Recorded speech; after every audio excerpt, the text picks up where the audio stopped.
Welcome, Annie. Thank you for having me. Our session. Thank you for being. It's so nice to have you here. We know for 1 month, a bit more. Every time I see you, you're very pretty.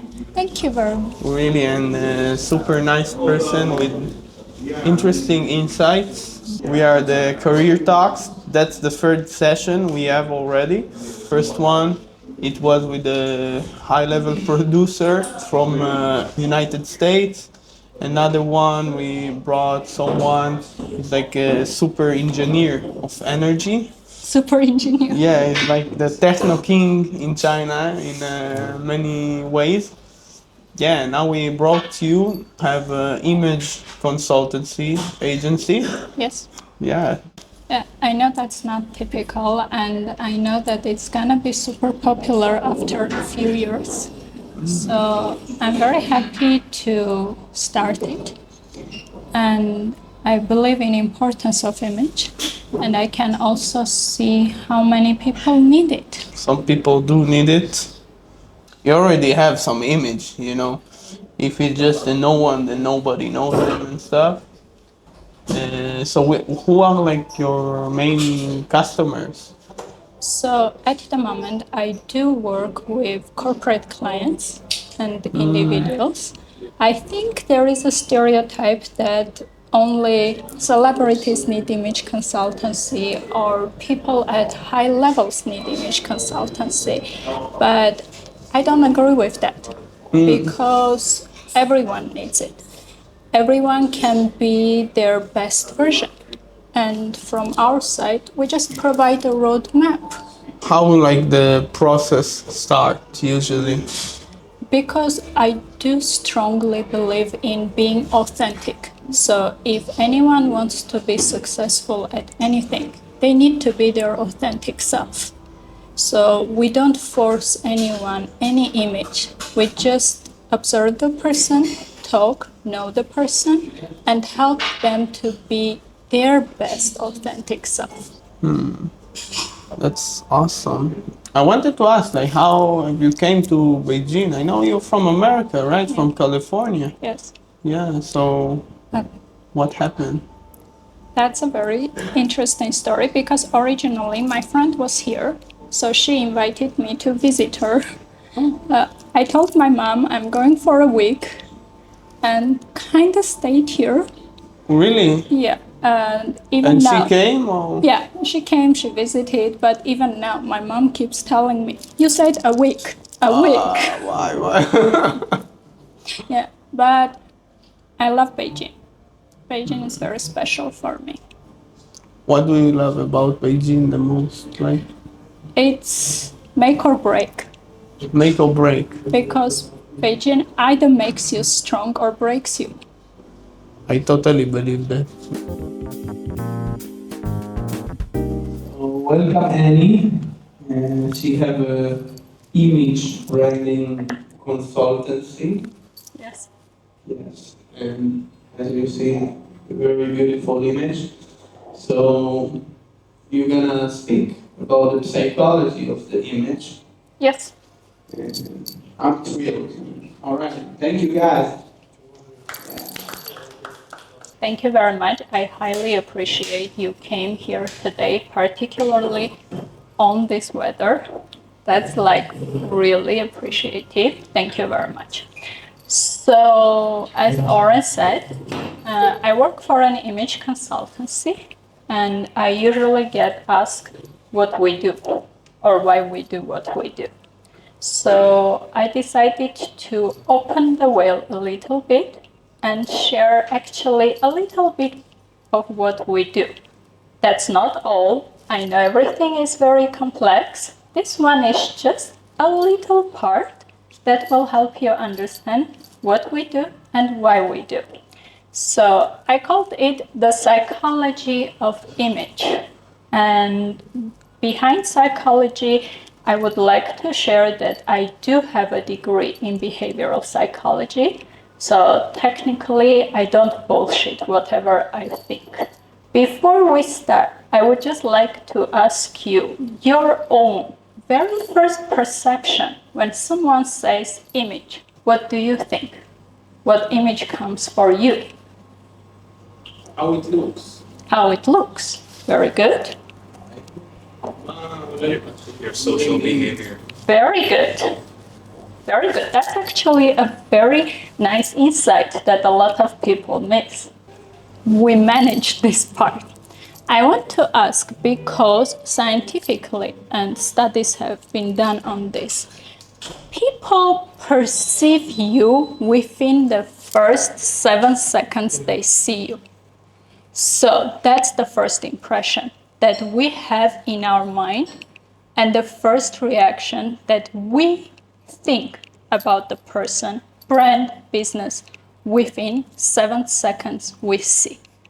So I want to ask you, according to you, what's other people's perception of you within the first 7 seconds they see you? What do they think about you? It doesn't need to be the truth. They don't know you. They don't know your story. They don't know anything about you. That's just perception. So what do they perceive? Most of my friends tell me I smile a lot. Yeah. Okay, so positivity, Positivity. sunshine. Sunshine. Good. You know? What people perceive of you, sir? I think I am extroverted, Mm-hmm. actually, and I'm maybe more friendly.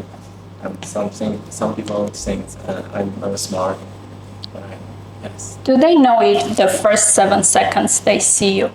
Do they know you are smart? I think I am smart. No. Question is what they think about you. I think he's smart. The very first second you saw him? Okay. Because he knew who I was when I first saw him. I didn't even say anything. He was like, "You're Treffin." I was like, "Wow." That's perfect. Now see, we go because what our company does is called ABC of image. And what do we mean by ABC of image? A stands for appearance. Some of you said how it looks, because appearance is a very important part of image. We see, we perceive. So B stands for behavior. The part inside that said, because a lot of times people don't understand how important their behavior is in perception. Behavior is in body language, facial expressions, the way you move, the way you carry yourself. And C stands for communication. Communication style, the way you talk, your tone, the words you choose. All of this together, appearance, behavior, and communication, they form image. And that's how we work with our clients. Because during our interview, Oren asked me how you do that. We analyze every single customer, and then we provide them with roadmaps to improve their appearance, their behavior, and communication to match the goal they want. Okay? By the goal they want. Now, how that is used in business? Because business also divides brands into archetypes, not only people. When you design your brand, or when you want to choose how to position your brand, how to do the branding, you need to come up with the archetype of your brand. It's not only the price and not only other parts. For example, see, Nike is the hero. Have you seen Nike's advertisements? Inspiring. You can do. That's always the story of something more than you. It's always possible. It's always achievable. Because Nike's archetype is the hero. At the same time, Google, the sage, the one who knows the answers, the one who can lead, the one you can trust. That's the archetype. If you go Apple, the creator, when Steve Jobs decided that we are going to use screen to tap, we were mostly using Nokia. No one had the idea. We didn't even know that we need. He created the need. And then we followed. You can see Rolex, the ruler. And that's not only the price part, that's the archetype. What do people want others to know when they are wearing Rolex? Why do they buy it? What's the image they want to give to others? Gap, the regular guy. Have you paid attention to the marketing of Gap? The comfort. Everything's casual, easy. Nothing fancy, nothing tailored, because the archetype is for the regular daily use. They know it. So who is gonna be the very first brave volunteer to present their partner? I can do it. Come. The first question, she's a lover, because she cares about people and really wants to take care of their emotions. She's also not wrong in the sense that she behaves as if she's really rebellious and stuff like that. That's what she's told me. And she's also she's also a creator. She's saying she's both the apple and the lover characteristic help her innovate. Okay. So, I think it makes sense because to be rebellious and caregiving, you naturally create something that's really strange. And I think innovation requires you at least to be strange. It's a necessary but not sufficient condition to innovate. Is to be strange and to think outside the box. So that's who she is. And should I move on to the second question? Yes, please. Right, she thinks a leader should have. I can't remember. She thinks a leader should be rebellious because a leader needs to take risks and think outside the box. So being rebellious is what a leader requires, and also potentially a ruler.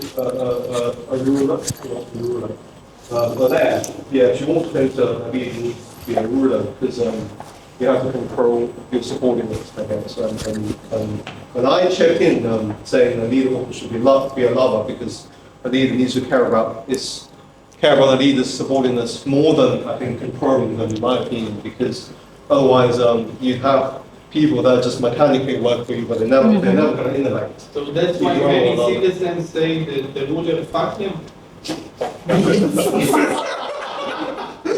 That's a good joke. Sorry, I had to do that. I actually thought about it in my head. I just didn't make the joke. But I actually thought about the same joke as you did. But I'm saying that the leaders should care about their subordinates so that they really, willingly contribute rather than just mechanically doing their job. That's the second question. The third one is, what does she want to be? Oh, she wants to be this AI inhuman that systematically and cold-heartedly calculates all the risks and returns, and to optimize her choices. Basically, like a Terminator, instead of being a lover and really caring about people. Finished. Thank you very much.